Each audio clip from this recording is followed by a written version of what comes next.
Pemerintah akan melakukan operasi modifikasi cuaca untuk mengurangi curah hujan di wilayah Jabodetabek selama libur Natal 2024 dan Tahun Baru 2025. Hal ini disampaikan Menteri Koordinator Pembangunan Manusia dan Kebudayaan Pratikno.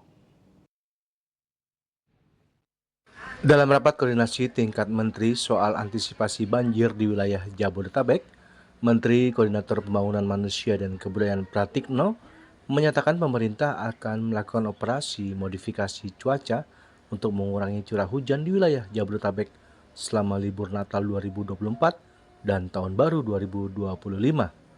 Pratikno menjelaskan upaya ini dilakukan untuk meminimalisasi dampak curah hujan intensitas tinggi yang rawan menyebabkan banjir di Jabodetabek. Jika terjadi banjir, pemerintah sudah siap dengan sejumlah langkah-langkah yang disiapkan.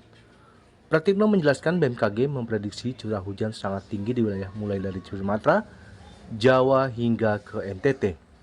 Pratikno juga menambahkan pemerintah juga akan mengoptimalkan dan memperbaiki infrastruktur di daerah untuk menangani bencana. Pemerintah akan membentuk posko koordinasi yang berisi kementerian dan lembaga di BNPB. Saja menyelenggarakan rapat koordinasi untuk mengantisipasi kemungkinan banjir di wilayah Jabodetabek.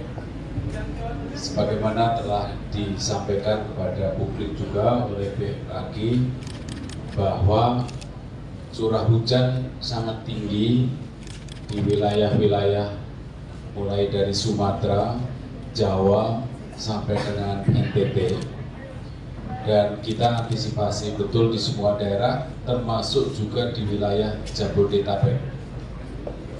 Pagi hari ini kita menjalankan rapat, hal-hal apa yang harus kita lakukan agar bencana banjir bisa diminimalisir semaksimal mungkin. Pertama, akan dilanjutkan terus modifikasi cuaca, baik yang dilakukan oleh BNPB bersama dengan BMKG maupun juga oleh pemerintah provinsi, terutama oleh Pemprov DKI. Jadi modifikasi ini akan mengurangi curah hujan yang berlebihan, tidak bisa meniadakan, tidak mungkin, tapi mengurangi. Dari Jakarta, Jili Soeharto dan Ketut Sumadiasa melaporkan.